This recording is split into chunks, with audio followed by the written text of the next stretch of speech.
Bienvenido a la presentación del libro del autor, el doctor Samuel Silva Gotay. Durante la mañana de hoy nos acompaña el profesor Amílcar Saúl Soto Capellán, el doctor René Cuevas, director interino del Departamento de Estudios Humanísticos y Ciencias de la Conducta. Nos acompaña también la doctora Carola Narváez y el doctor Luis G. Collazo del Departamento de Estudios Humanísticos y Ciencias de la Conducta, estudiantes, facultad, invitados y demás presentes.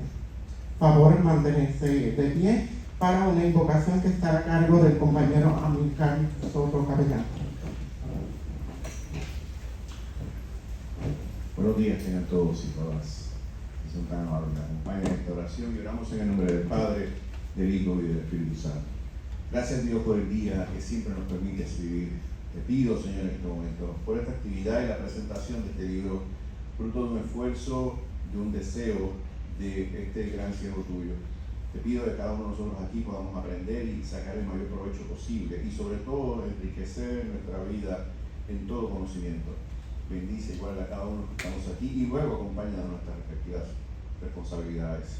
Gracias Dios por todo y gracias Dios por tanto. En el nombre de Jesús hemos orado. Amén. Se pueden sentar.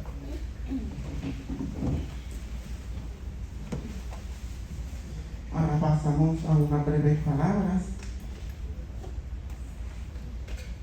de bienvenida por el doctor René Cuevas.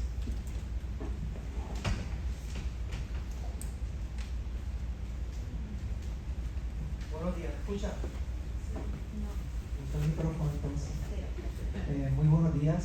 En primer lugar, estoy aquí en representación de la directora del departamento, la profesora Luz Andújar, que está fuera en unas gestiones oficiales, y los compañeros me pidieron que los acompañaran esta mañana. Con mucho gusto estoy aquí. Quiero agradecerles la iniciativa de coordinar este tipo de actividad que nos enriquece con la aportación que hacen grandes investigadores, grandes sociólogos, grandes historiadores a la historiografía de Puerto Rico. Yo recuerdo cuando yo estudiaba en la universidad, hace unos meses atrás, recuerdo que cuando nos reuníamos en los pasillos en el edificio Salemato, o en el edificio Betances, o en la Plaza de Humanidades, nos reuníamos para discutir los trabajos de esos grandes sociólogos, historiadores puertorriqueños que publicaban en esa época. Y recuerdo que Silva Gotay era una de esas lecturas obligadas que se discutían, que discutíamos, ¿verdad?, en aquel momento. Y es tremendo placer saber que todavía Silva está contribuyendo con este tipo de publicación. Y para los que no somos muy aficionados a la lectura, este tipo de actividad pues, nos permite de alguna manera conocer y tener un acercamiento a lo que este gran sociólogo publica. Así que voy a aprovechar también, Valentín se me fue, que lo quería saludar, que lo vi por ahí, qué bueno que se reincorpora nuevamente, ¿verdad? Nada, quiero agradecer su presencia en esta mañana, mucha atención a lo que se va a estar hablando aquí los compañeros, ¿verdad? Y agradecerle a los compañeros que se hayan coordinado esta actividad el día de hoy. Sí, muchas gracias y que disfruten.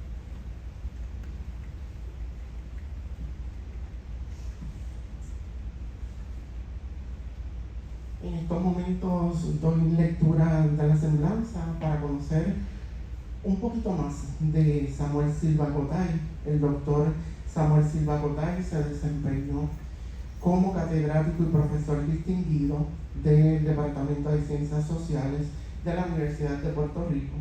Obtuvo un doctorado en la Universidad Nacional Autónoma de México en el 1975. Ha centrado sus investigaciones en estudios de religión, particularmente sobre historia social de la Iglesia Católica América Latina, las iglesias protestantes latinoamericanas, la teología de la liberación. Ha escrito varios libros, entre otros, Protestantismo, Política en Puerto Rico, 1898-1930, su primera, ¿verdad?, volumen. También ha hecho su segundo volumen, que es el que se presenta en el día de hoy, Protestantismo Evangélico y Política en Puerto Rico, 1930-2000, hacia una historia protestantismo evangélico en Puerto Rico, el pensamiento cristiano, la revolución América Latina y el Caribe e implicaciones de la teología de la liberación para la sociología de la religión. Ahora pasamos a la presentación del libro titulado Protestantismo Evangélico y Política en Puerto Rico, volumen 2, 1930-2000, del autor, el doctor Samuel Silva Goday. Los moderadores son el doctor Luis G. Collazo y la doctora Carola Narváez, del Departamento de Estudios Humanísticos y Ciencia de la Conducta.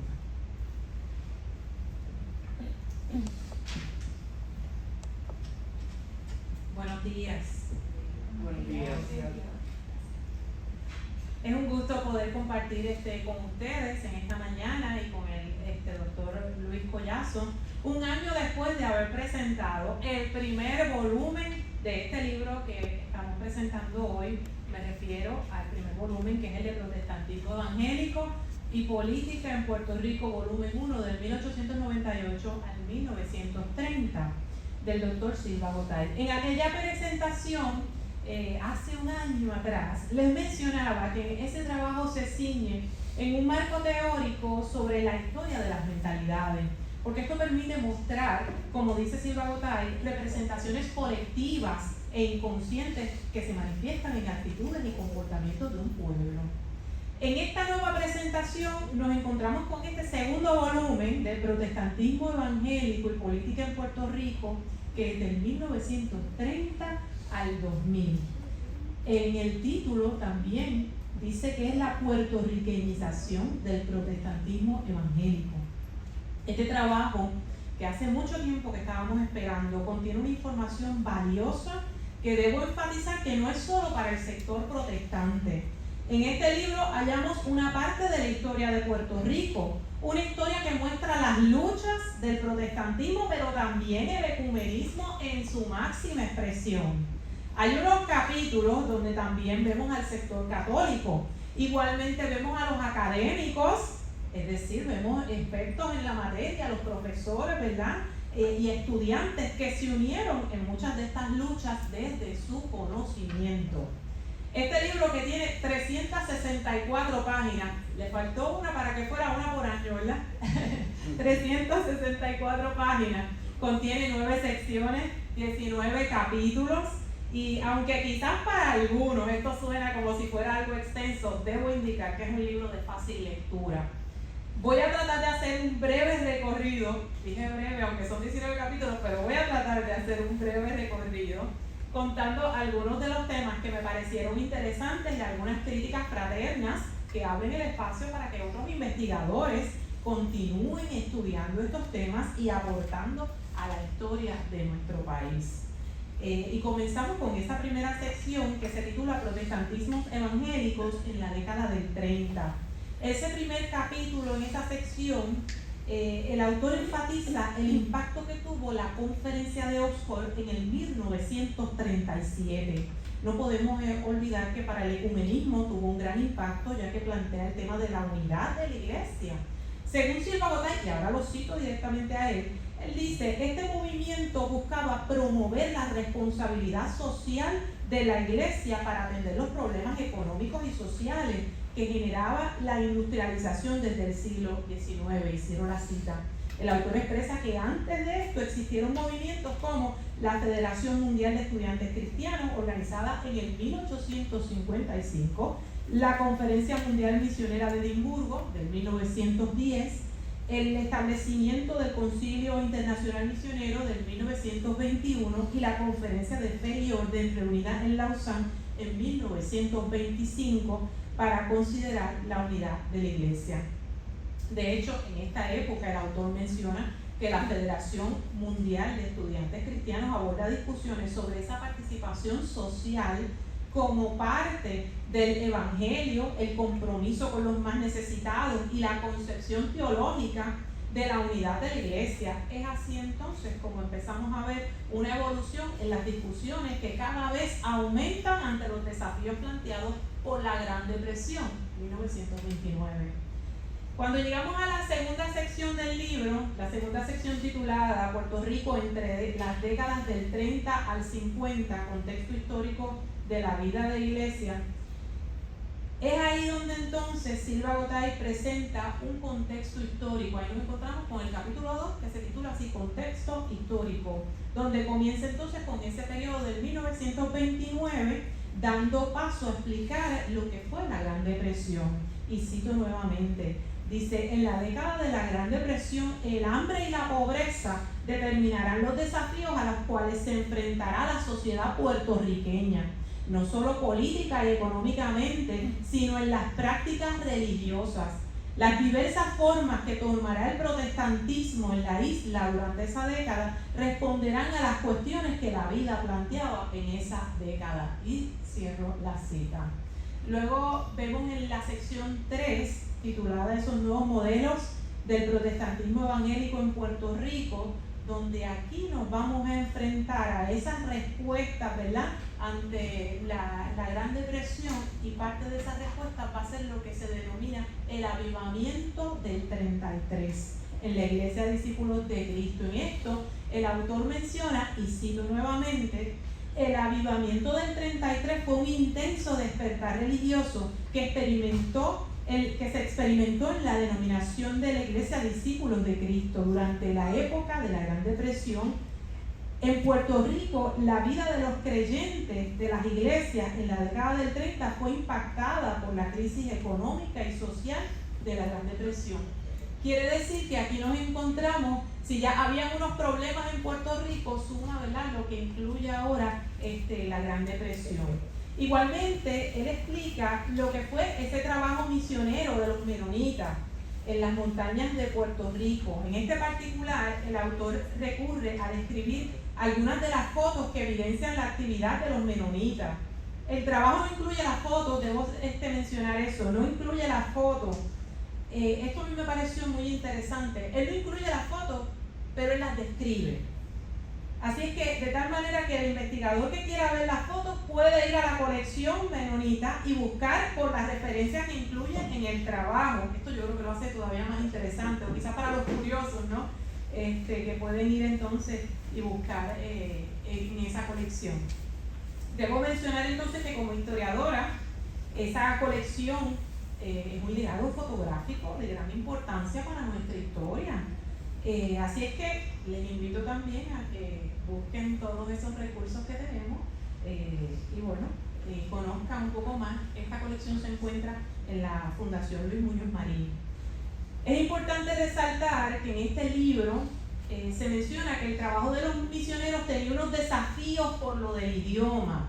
Es por esto que vemos cada vez más la necesidad de esa puertorriqueñización con el propósito de poder atender a las necesidades del pueblo. Por otro lado, como hispanista, me parece interesante que el autor, citando a Ana Beatriz Torres, la autora del libro del Sistema de Salud Menonita, nos trae al recuerdo la obra de Abelardo Díaz Alfaro, mencionando la confrontación entre dos culturas, como en el cuento El Josco. Sin duda es muy importante integrar la literatura que muestra parte de esa realidad que se vivió y que sigue estando ahí en la discusión de la colonia y los Estados Unidos de América. Así que piensen cómo aquí ya no estamos solamente hablando de sociología, estamos hablando de historia, estamos hablando de literatura, todo eso está integrado en la obra. En la sección 4, la teología, la política y la universidad imparten profundidad al protestantismo puertorriqueño frente a los desafíos, así es el título, ¿verdad?, de esa sección. Recoge el aporte del reverendo Juan Hernández Valle, el doctor Ángel Mergal y el profesor Domingo Marrero Navarro. Todos estos representan unas luchas que son muy importantes. En lo personal me llamó la atención el reverendo Juan Hernández Valle, y luego de haber leído su aporte me he quedado con el deseo de conocer más de lo que hizo. Es por esto que sigo pensando que este libro puede servir de motivación a otros investigadores, porque aquí van a ver muchas historias que a veces hasta se pierden porque se dejaron de contar. Hay cosas que han pasado en nuestra historia que se han perdido porque las dejaron de contar, y cuando uno ve un libro como este, encuentra la historia, te da la curiosidad de saber, espérate, ¿cómo fue esto? ¿Qué pasó aquí? Así que eso es otro valor, ¿verdad?, añadido. Mientras que en la sección 5, titulada Transformación de la teología para los desafíos de la historia a partir de la década del 60, vemos los desafíos que propone la teología de la liberación. Sobre esta sección me llamó la atención ver que en el capítulo 9 se menciona al reverendo Alfredo Santiago de la Iglesia Evangélica Unida, porque en mi tesis doctoral de historia, que es sobre la Pontificia Universidad Católica de Puerto Rico, yo abordo el tema de este reverendo que fue el primer capellán protestante que tuvo la universidad. Sin duda, su presencia como capellán protestante era una respuesta al movimiento ecuménico que la Iglesia estaba fomentando. Igualmente me alegró ver que se menciona el aporte de la doctora Colson, quien fue mi profesora de Historia del Cristianismo. Silva Gotay cita su trabajo titulado Bibliografía del Protestantismo en Puerto Rico. También debo mencionar que entre las investigaciones de la doctora Colson hay un tema muy pertinente que fue su tesis doctoral en la Universidad de Puerto Rico, y me refiero a la puertorriqueñización del protestantismo en Puerto Rico 1898-1939. Luego tenemos la sexta sección. La sexta sección se titula Universitarios y Seminaristas Evangélicos Protestantes. Ya aquí se presentan esas luchas y calumnias que recibió este sector académico. Específicamente en el capítulo 10, el autor cuenta una situación que para mí, el nivel que escala, parece una película de Hollywood. Pero lo más increíble es que no es una película, sino la realidad de lo que se vivió en aquella época. No puedo contarlo porque si lo cuento les quito el deseo de buscar el libro y saber cuál es la historia, pero de verdad que la historia está digna de leerse, y es que a veces les recuerdo que nos dicen que en Puerto Rico no se da la lucha, y nos dicen que a veces escuchamos por ahí que el puertorriqueño no pelea. Perdóname, pero en nuestra historia tenemos muchas luchas y hay que ver todo eso, porque de ahí es que venimos, de ahí es que nace la patria, ya lo decía el poeta. También en esta sección hay un capítulo que como historiadora estaba muy interesada en leerlo. Me refiero al capítulo 12 titulado Las mujeres en la iglesia. En este capítulo el autor intenta abordar el tema de las mujeres en la iglesia. Lo único que se limitó a 2 páginas y media. En ese aspecto, esto nos abre un espacio. Él menciona a las mujeres que estuvieron ahí, pero ahora esto es un reto para los próximos investigadores, porque se abre un espacio para que otros investigadores puedan tomar estas referencias y hacer un estudio mayor, ¿verdad?, sobre estas mujeres, profundizar sobre la labor. Les recuerdo que pasan los años y hay unas realidades, hay un silenciamiento de la mujer que se va dando en diferentes ámbitos, y la iglesia, usted sabe que pues sí se ha dado, pero ahora que se están rescatando esas historias de las mujeres, es un buen momento, ¿verdad?, para visitar nuevamente, y muchas de estas historias habrá que sacarlas por historia oral, porque tendremos que entrevistar a las personas que conocieron a estas mujeres, que estuvieron ahí en la iglesia, que las vieron en esa labor. Por otro lado, no puedo olvidar, o debo señalar, que aunque me quedé con las ganas respecto a ese tema de las mujeres, me pareció interesante que al cierre del libro, en el epílogo, incluye unas expresiones de la reverenda Eunice Santana, y eso sí que fue como el cierre maravilloso del libro. Yo creo que ahí le dio un toque exquisito. En la séptima sección titulada Proyectos Sociales Ecuménicos de las generaciones de las décadas del 60 y del 70, se presenta la unidad de las iglesias en una misma causa. Son varios los ejemplos que se pueden citar de este libro. Pero he seleccionado comentar el de la Marina en Vieques, en que Silva Gotay dice, y cito: la Junta Directiva de la Convención de Iglesias Bautistas aprobó por unanimidad en junio de 1999 la resolución que dice, entre otras cosas, que resulta irónico que la nación de los Estados Unidos de Norteamérica se proclame campeona de las libertades y derechos e ignore y no quiera reconocer aquí su propia acción en contra de esas libertades y derechos. Más adelante piden cese a los bombardeos y prácticas militares. En segundo lugar, la salida inmediata de la Marina. Y en tercer lugar, la reivindicación de Vieques y restauración de sus territorios. Mientras que también el arzobispo de la iglesia, Roberto González Nieves, de la Iglesia Católica, y el obispo administrador de la diócesis de Caguas, Corrada del Río, visitaron Vieques para hacerles saber a la población que la presencia de la Marina en la isla era inmoral según la posición oficial de la iglesia. Se fijan que había unas luchas que sí se estaban dando, que no se les olvide. En la octava sección, titulada Una novedosa opción política en la historia de la iglesia latinoamericana, el autor comienza con el encuentro que se llevó a cabo en Chile en el 1972, donde según Silva Gotay, en el documento conclusivo de este encuentro se dice, y cito: se explicaban las razones económicas, teológicas y políticas de por qué estos optaban por la sociología marxista para explicar la economía de la explotación del trabajo y por qué optaban por la organización socialista de la sociedad. Asimismo elaboraban los de la responsabilidad de los cristianos en esa lucha latinoamericana. Y cierro la cita.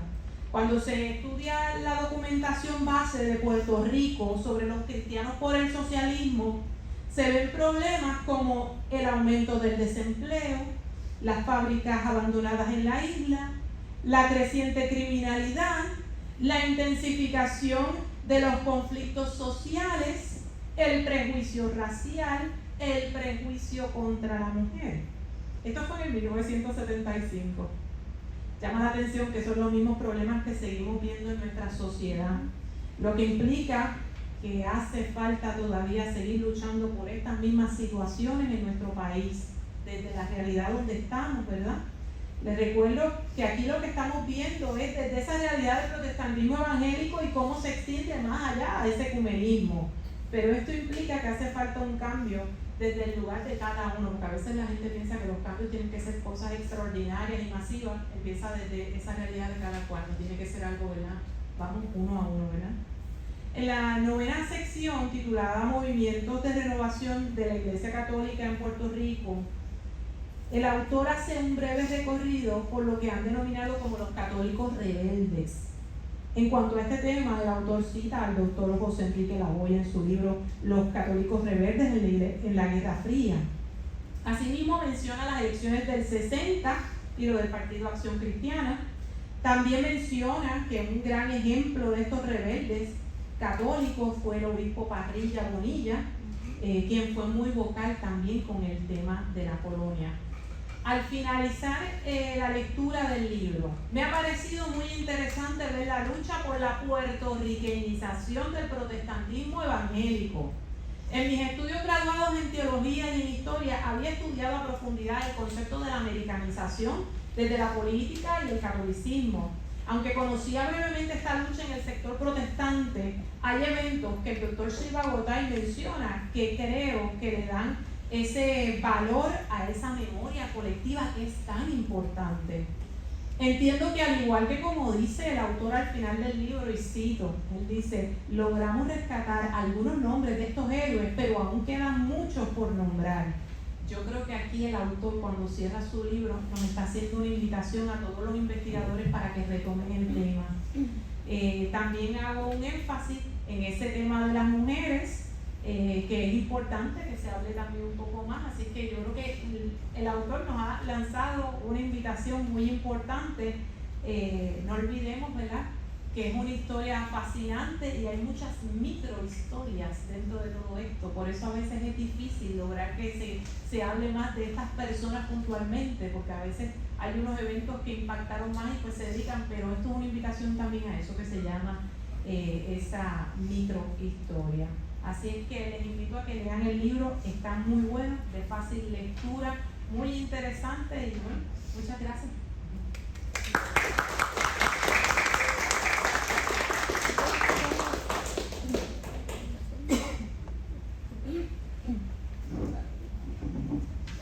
Gracias a la doctora Carola Narváez por esa reflexión de este libro de mi amigo Samuel Silva Gotay.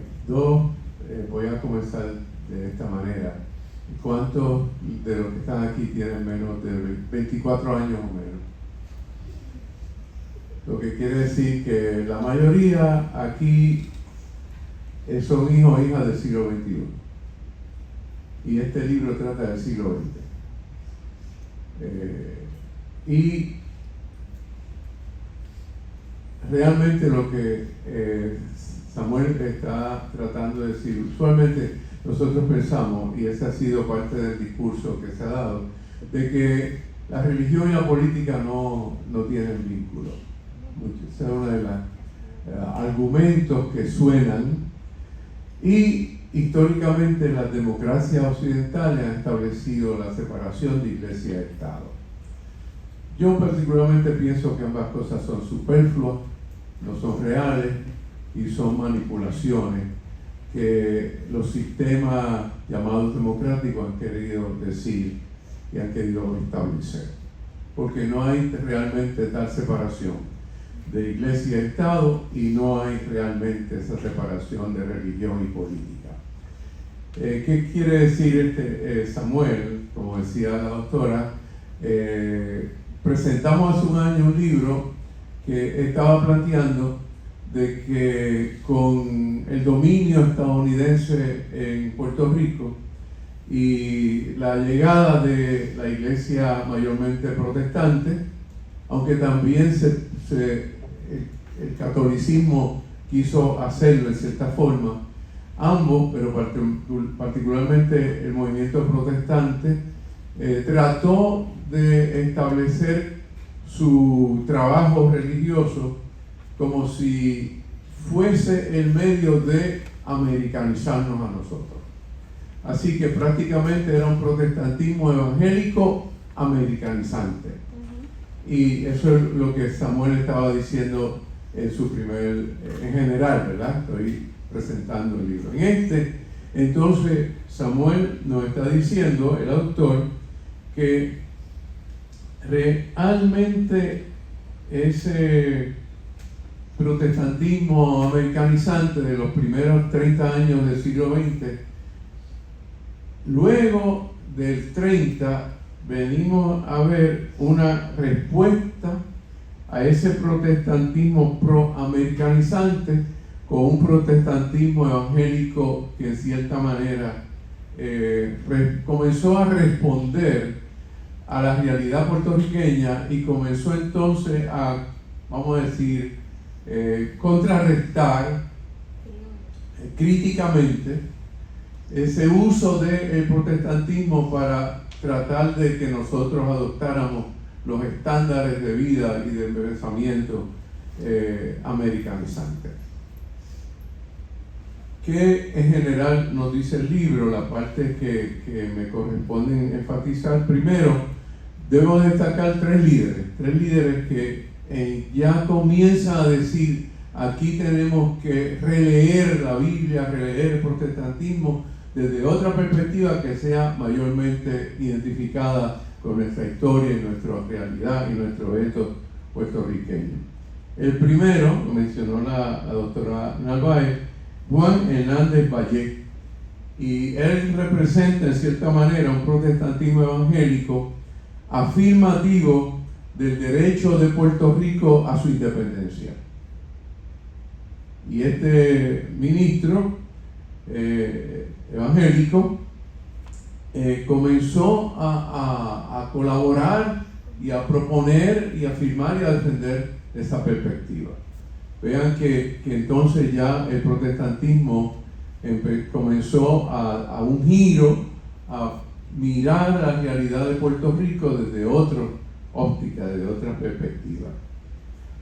Cosa poco novel, porque usualmente se decía que religión y política no podían vincularse, precisamente para neutralizar nuestro protestantismo o nuestro discurso cristiano dentro de lo que debía ser la vocación natural de los pueblos.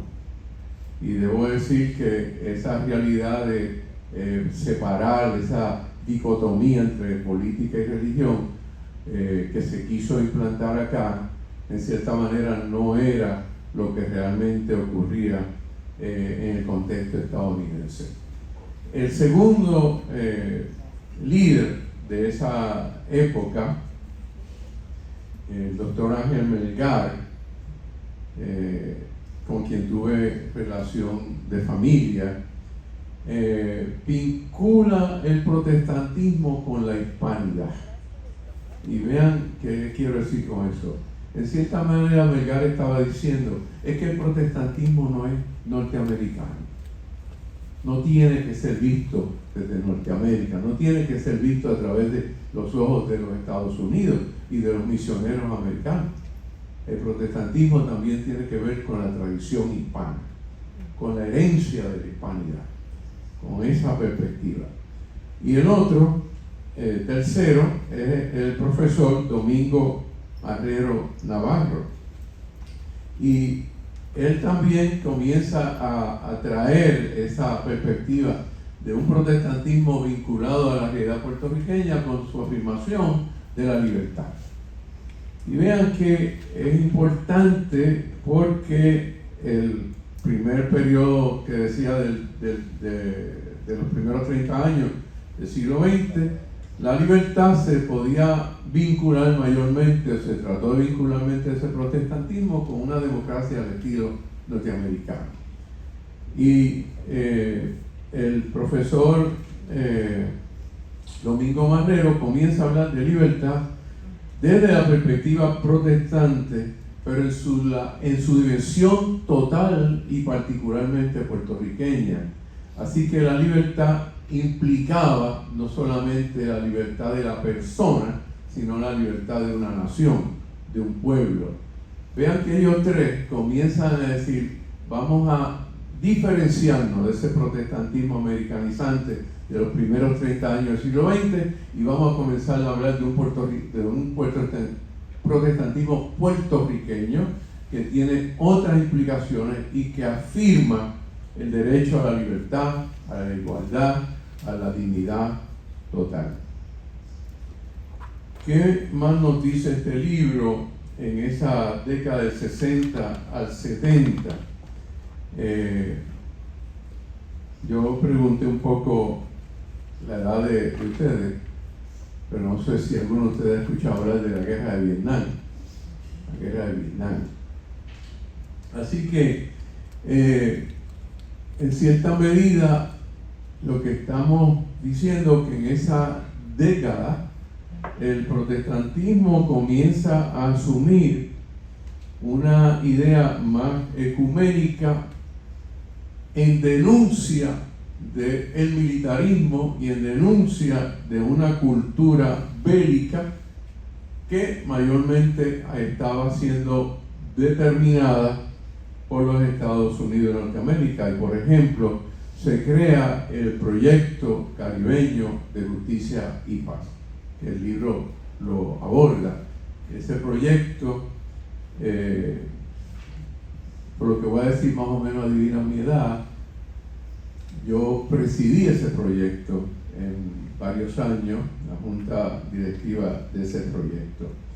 Y lo que hacía el proyecto mayormente era denunciar el militarismo, porque entonces la iglesia protestante tuvo que entrar en esa realidad por el problema del servicio militar obligatorio, que en aquel entonces, cuando usted cumplía 18 años, tenía que inscribirse por obligación como posible personas ser reclutadas. Y sectores como el Proyecto Caribeño Justicia y Paz y otros sectores protestantes comienzan a desobedecer y a retar esa ley. Y en Estados Unidos también ocurre porque se deroga el servicio militar obligatorio. ¿Qué quiero decir con esto? Que el protestantismo comienza a adquirir otro rostro. No es un protestantismo de decirle a la gente que van a ir al cielo una vez se conviertan a Cristo, sino un protestantismo que comienza a decir, hay unos asuntos aquí concretos de la realidad humana que hay que atender. Y uno de ellos fue provocado por esa guerra demónica, vamos a ponerlo así, de la guerra de Vietnam. Y quiero decirles que en esos tiempos, por esas protestas, hubo gente de iglesias que fueron a la cárcel. De eso es que estamos hablando.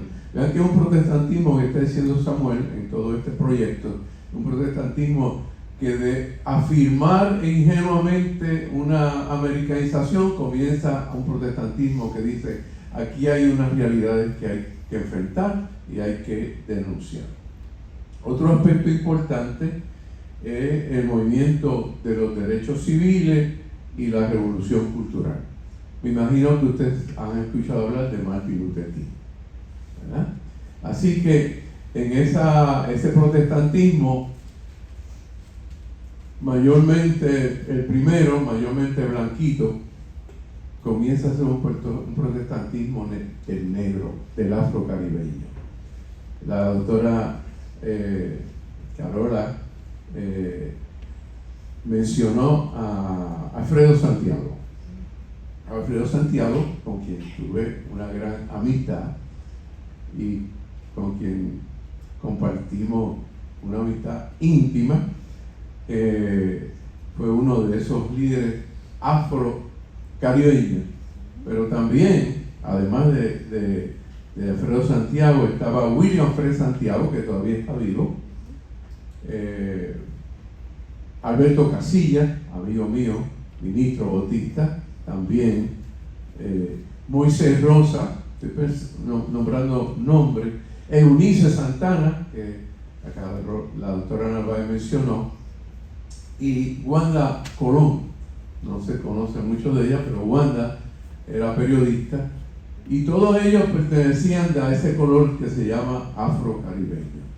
Vean que entonces el protestantismo no estaba tanto identificado únicamente con un sector norteamericano blanco, y ese Cristo blanco lo se convirtió en Cristo negro, Cristo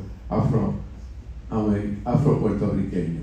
Así que es la época en que el protestantismo puertorriqueño comienza a vincularse con lo que se llamaba en aquella época Black is Beautiful. ¿Has escuchado esa frase? El negro es bello.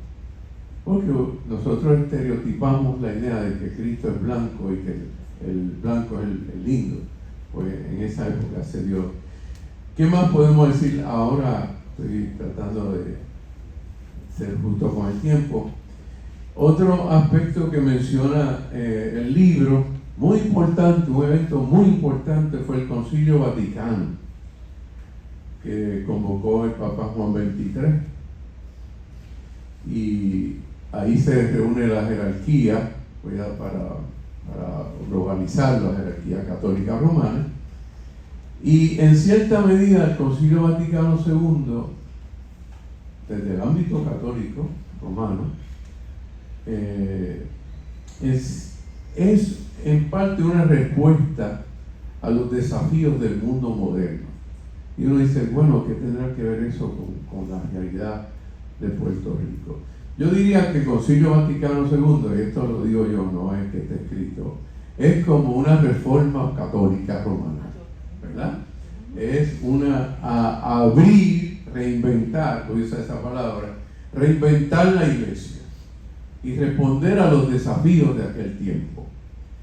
Y actualizar, en cierta manera, incorporar la fe cristiana a las nuevas maneras de concebir la sociedad y el mundo geopolítico, industrial, tecnológico, pero un mundo polarizado, y eso la Iglesia, el Papa lo ve muy bien, un mundo polarizado por el racismo, por la injusticia y la opresión brutal que había en muchos sectores del mundo, y por el militarismo. Así que vean que son elementos que en Puerto Rico el protestantismo, pero no solamente el protestantismo, y el catolicismo entran entonces a lo que llamamos una experiencia ecuménica, ¿verdad? Una experiencia de tirar puente, establecer puente entre católicos romanos y protestantes, porque el problema del militarismo ya no era un problema únicamente visto por los protestantes, sino también por el católico. Y tanto católicos como el protestantismo comienzan a trabajar en proyectos ecuménicos, como el Proyecto Caribeño Justicia y Paz, PRISA, Misión Industrial, que son organizaciones que se dan en ese tiempo para que el cristianismo ecuménico no solamente sea un asunto de la iglesia, es un asunto de la sociedad. Hay pobreza, hay miseria, hay diferencias económicas, hay militarismo, hay racismo, hay discrimen. En ese sentido, entonces, comienza un protestantismo que entra a una fase más ecuménica para enfrentar esos desafíos de aquel tiempo, que de hecho, en cierta manera, y esto es otra idea particularmente mía, como lo veo, el Papa Francisco, en cierta manera, ¿cuántos aquí son de la Iglesia Católica Romana? ¿Católicos? Más o menos tiene una relación con la Iglesia Católica. ¿Cuántos? ¿Uno? Otro, muy bien. Y en cierta medida, Francisco es como el Papa Francisco, que falleció hace un tiempo atrás, en cierta medida para mí retoma el Concilio Vaticano y lo trata de adelantar también a estos tiempos, y eso aterriza también en Puerto Rico en toda esta organización y en todos estos esfuerzos de trabajar ecuménicamente, católicos y protestantes, en favor de enfrentar realidades históricas que no trabajan. Una persona también muy amigo mío, con quien interactué personalmente, fue un honor para mí, fue el obispo Artulio Parrilla Bonilla, que representó en cierta manera, encarnó en cierta manera ese movimiento ecuménico de apertura, de decir, necesitamos un cristianismo ecuménico que realmente esté comprometido con aquellos derechos fundamentales de la sociedad puertorriqueña y del ser humano. Así empezó a afirmar un poco lo que se llama la libertad religiosa y la libertad de conciencia en el contexto religioso nuestro. Y finalmente se da lo que se llamó la reunión del episcopado latinoamericano.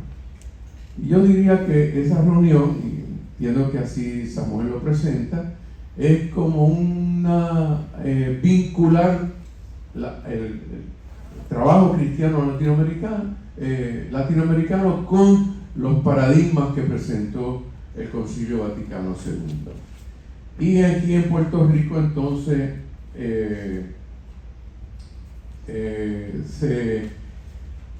se dio una experiencia de vincularnos, identificarnos con esa perspectiva latinoamericana, porque claro,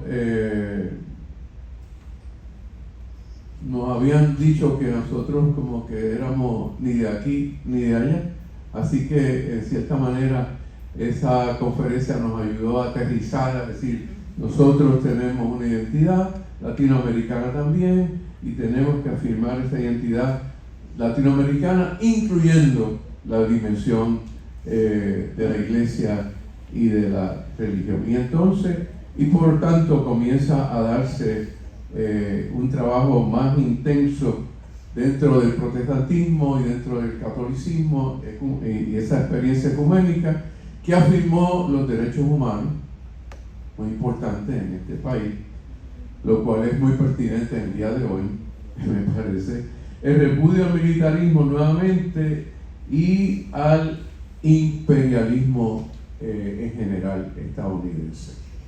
En ese contexto, para que ustedes tengan una idea, ¿han escuchado hablar de Ernesto Che Guevara?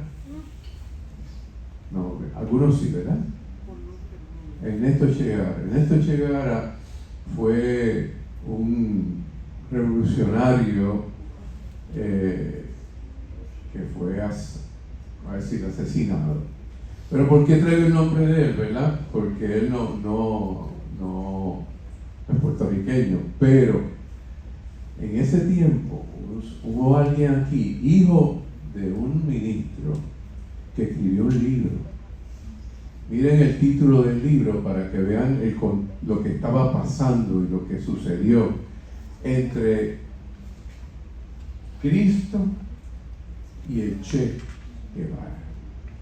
Y ese libro se escribe para decir que todos estos sectores que están en ese trabajo ecuménico, en esa visión nueva del protestantismo, del catolicismo, que todos aquellos que estábamos allí éramos comunistas. Eran cristianos, pero eran comunistas.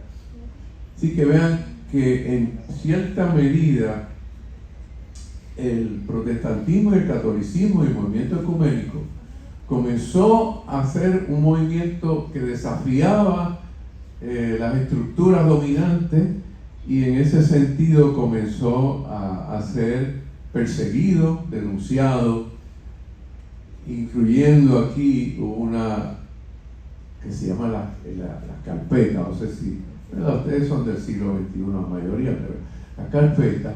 Y en la carpeta fue la policía, la sección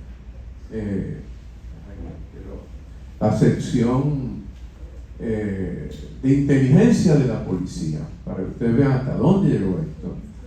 La sección de inteligencia de la policía comenzó a levantar expedientes ilegales y fraudulentos de personas.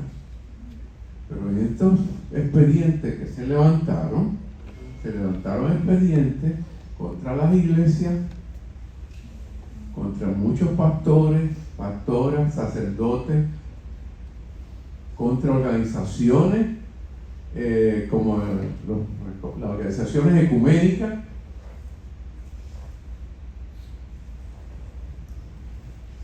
donde se le criminalizaba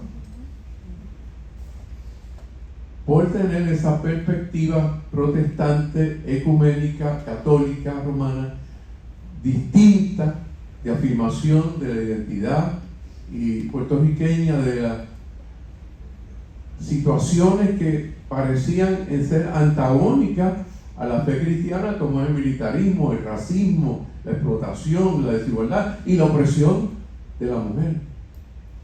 Ojo, las mujeres que están aquí, estoy hablando de algo del siglo XX que está pasando en el 2025 en Puerto Rico. Así que el libro, en cierta manera, vamos hacia atrás, pero tiene que ver mucho con lo que está sucediendo en este momento. Así que mencioné Visión Industrial, Movimiento Ecuménico Nacional, y también, obviamente, los seminarios comenzaron también a solidarizarse con esas causas pertinentes, con sus cristianos por el socialismo. Eso era casi una herejía, como pensar que cristianos se reunieran con los socialistas, porque el cristianismo tenía que ser capitalista, money maker, ¿verdad? Y por eso Cristo dijo otras cosas, ¿verdad? Cristo dijo, busquen la riqueza y el reino de Dios será de ustedes, ¿verdad? Eso no sé si Dios así que se quiso traducir. Así que surgió Cristianos por el Socialismo, que fue una organización a nivel latinoamericano, pero también nos envolvió a nosotros aquí en Puerto Rico.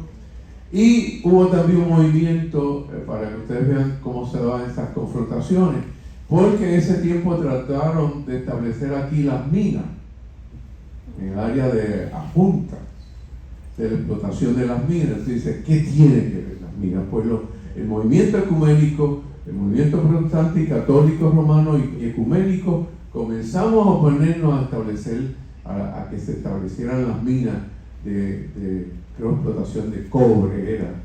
Y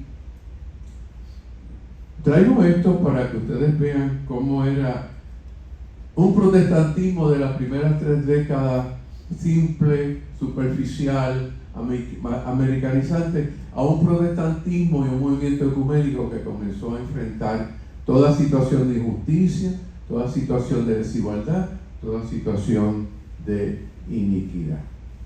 Termino leyendo en la página creo que es 114.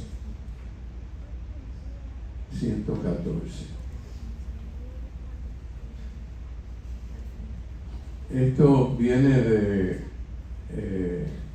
la... Esta es un resultado de tanto del Concilio Vaticano II, y lo podemos vincular con la segunda conferencia general del Episcopado Latinoamericano. Muy interesante. Termino con esto.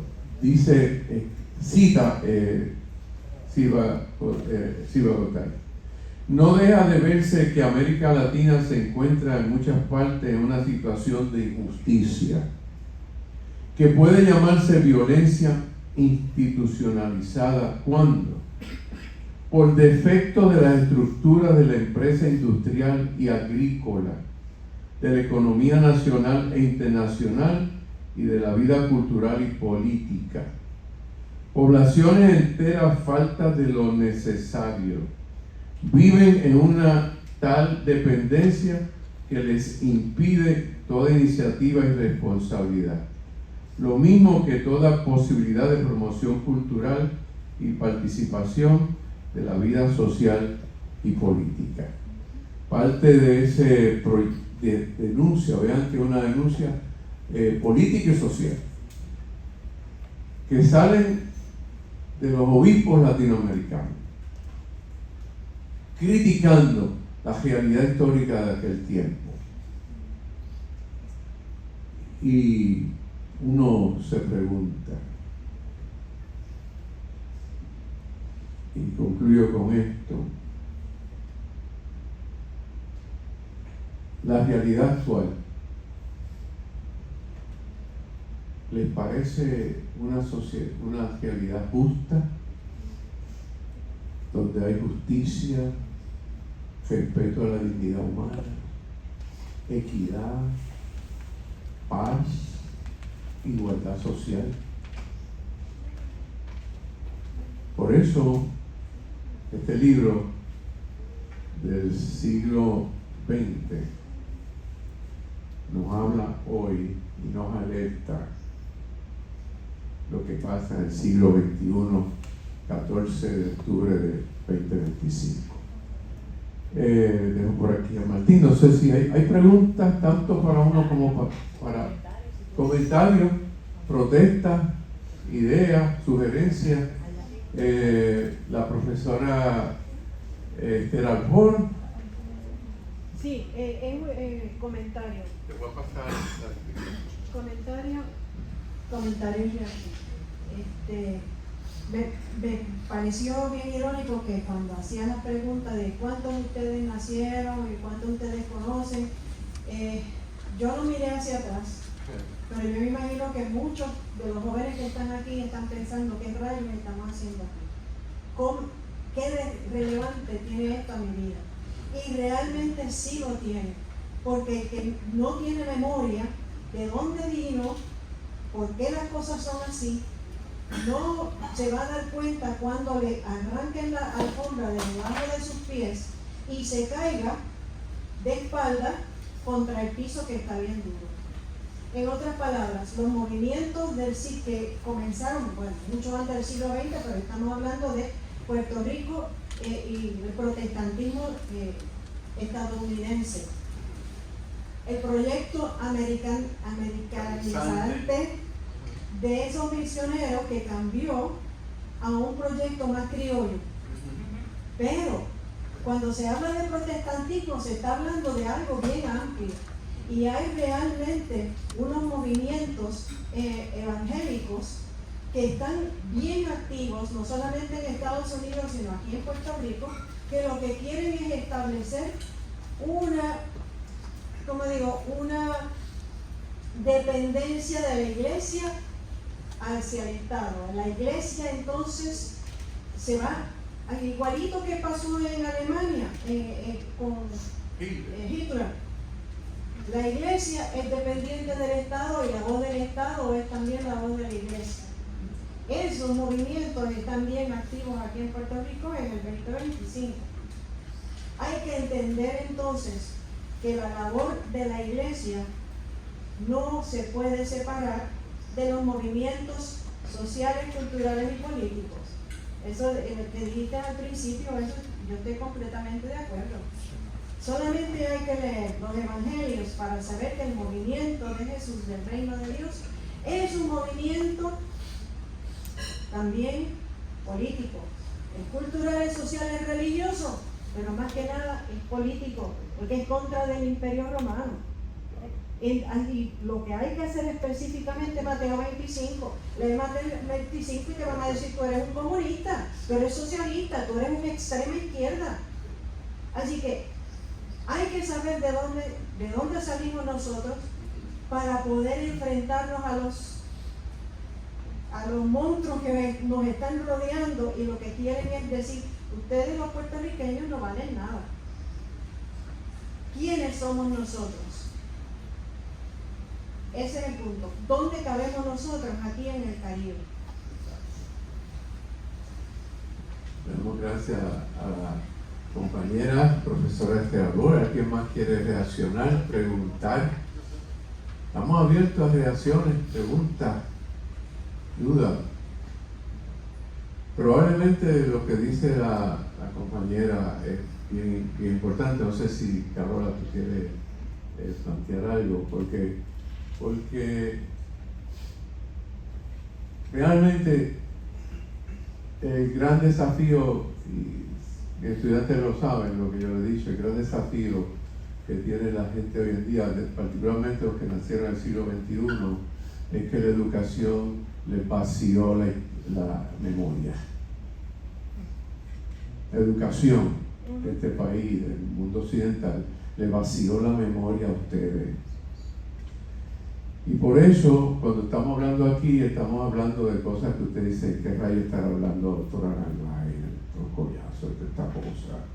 ¿Y qué tiene que ver eso conmigo? Si yo estoy en la iPad y en el iPhone, y qué sé yo qué, y en TikTok y demás. Pues sí, ese es el gran problema. Por lo tanto, este libro lo que está tratando de plantear es: mire, lo que sucede en la historia en el pasado marca mucho de lo que sucede en la historia en el presente. Si esa dicotomía, ese vacío, nos puede minar la conciencia y nos puede llevar por este mundo con una mentalidad ignorante y enajenante. La educación, si no levanta la conciencia, lo digo claramente, la educación, si no levanta la conciencia, es lavado de cerebro. No mencioné algo de ese tiempo. ¿Mencioné a Pablo Freire? No. Fui su estudiante en Boston, Pablo Freire. Y Pablo Freire creó lo que se llama la educación como instrumento de liberación. Pero lo metieron a la cárcel en Brasil, lo botaron de su país, lo exiliaron. No, es que la educación no tiene nada que ver con la liberación. La educación lo que tiene que ver es con lavado de cerebro, con manipulación. Así que Pablo Freire también fue parte de esa historia y estuvo aquí en Puerto Rico. Y su visión era una educación que le levante la conciencia a los estudiantes, a las personas. ¿Te iba a decir algo? Sí. Qué bueno. Adelante. Buenos días a todos, primero que nada. Sí, algo que me gustaría recalcar a ver de lo que usted está diciendo es de la importancia de la educación en lo que se está inculcando en lo que son los jóvenes, esta generación específicamente. Yo todavía nací en la época de los 90. Por lo tanto, pues tengo una perspectiva bastante distinta a lo que actualidad del siglo XXI. De algo yo quisiera recalcar, y es que de nada vale tener todo el conocimiento del mundo si no se pone en práctica. La razón por la que en estas generaciones se está decayendo tanto lo moral, lo que es educativo, el hacer por aprender y expandir conocimiento, de innovar, no solamente en tecnología, que es lo mayormente que lo que las personas resaltan, sino en el sentido cognitivo, el expandir, el no conformarse, seguir avanzando. La isla realmente tiene mucho potencial para hacer cosas magníficas, pero si las personas se quedan constantemente con el cirio y raya, como decimos por aquí, repitiendo una y otra vez lo mismo, de que las cosas están mal, pero no empiezas a hacer el cambio desde ti, entonces la isla nunca va a cambiar. Y una de las razones principales por las que las cosas siguen empeorando en lugar de mejorar es porque tanto los valores como entre otras muchísimas cosas más que se han perdido, es porque se dejó la práctica. Vean, perfecto. Vean lo que ella está diciendo, muy freudiano, es que la educación, conocimiento sin conciencia es manipulación. Repito, conocimiento sin conciencia es manipulación. Por lo tanto, del conocimiento hay que pasar a la praxis a la acción, pero no cualquier acción, es una acción transformativa. Y eso requiere una conciencia. El problema, pienso yo, este es un libro, de hecho está aquí para los que lo quieran comprar, ¿sabes?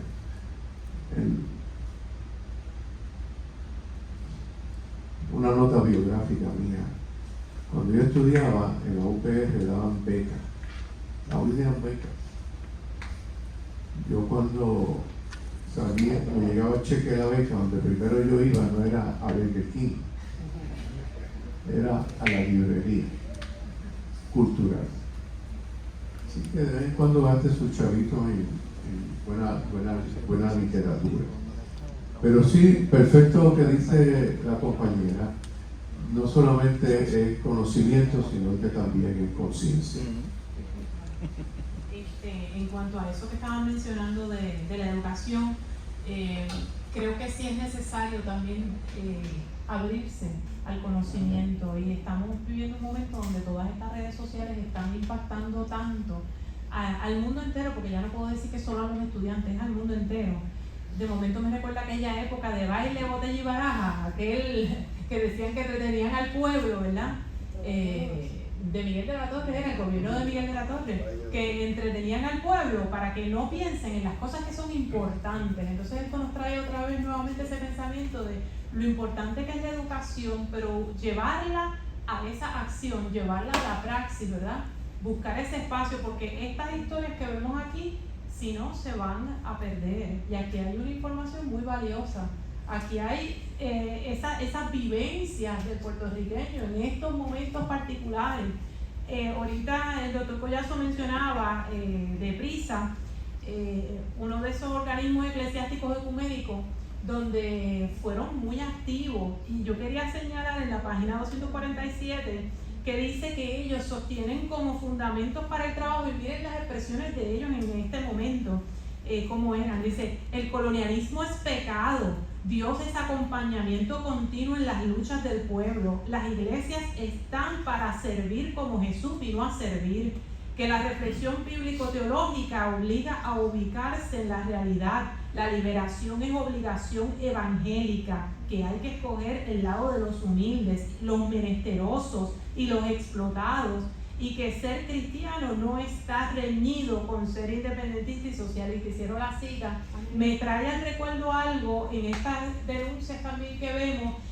Acuérdense cuál es la labor del profeta: anunciar y denunciar. Anuncia el reino y denuncia lo que está en contra del reino, ¿verdad? Así que esa labor profética está ahí presente, y ahí es donde vemos que el cristiano está llamado desde ese lugar donde está a anunciar y denunciar, y eso es lo que vemos en el libro, esa denuncia profética a la que ellos estaban llamados desde su lugar. Por eso al principio yo les mencionaba, esto no es hacer algo masivo, esto es cada cual desde el lugar donde se encuentra, ¿qué voy a hacer? ¿Cómo lo voy a llevar? ¿Verdad?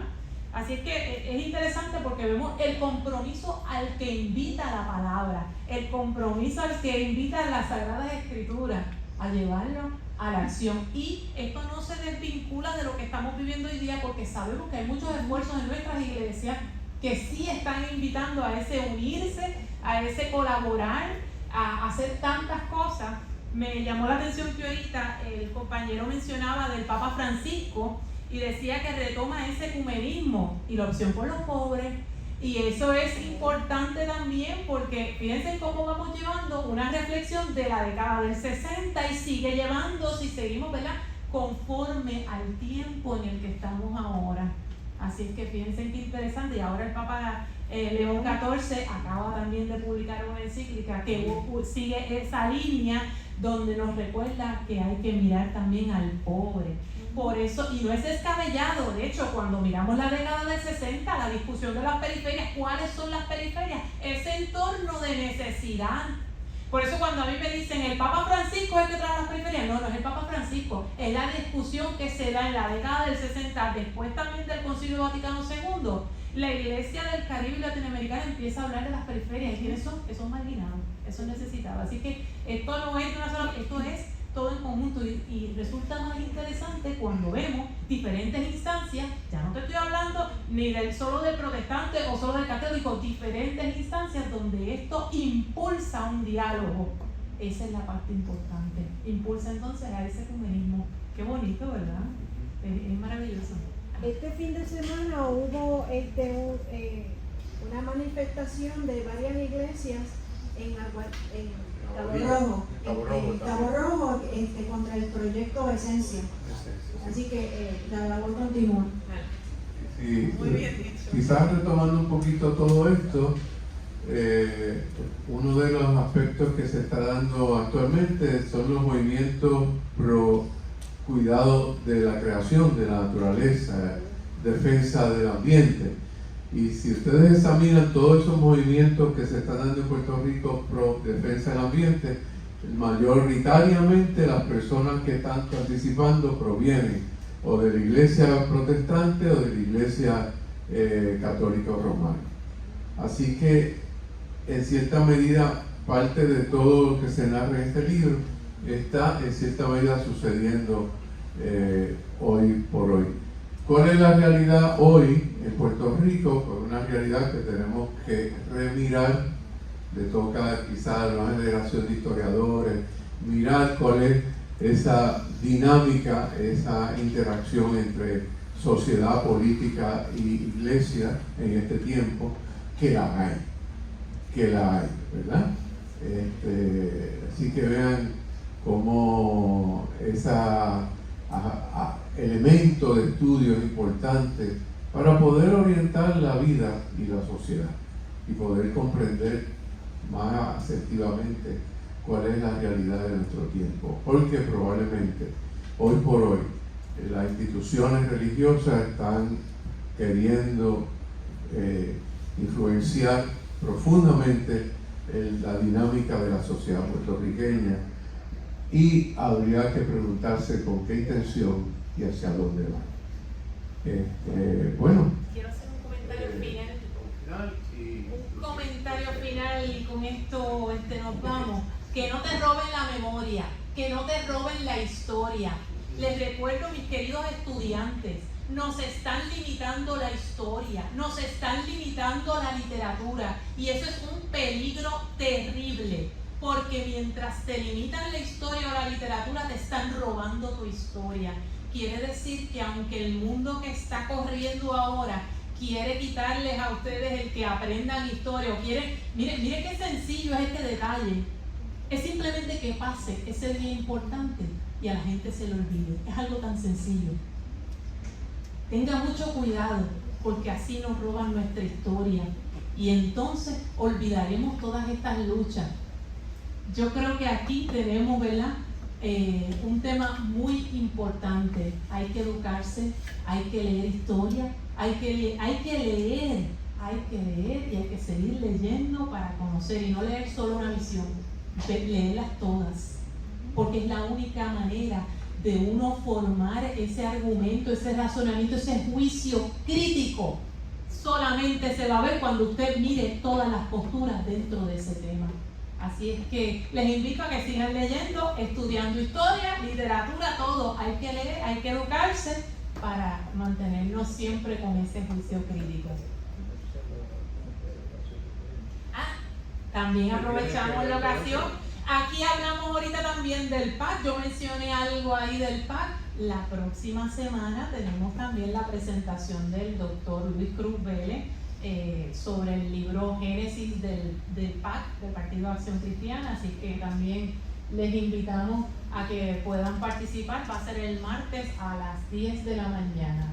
Ya pronto saldrá la promoción con el lugar y todo donde se va a estar llevando a cabo.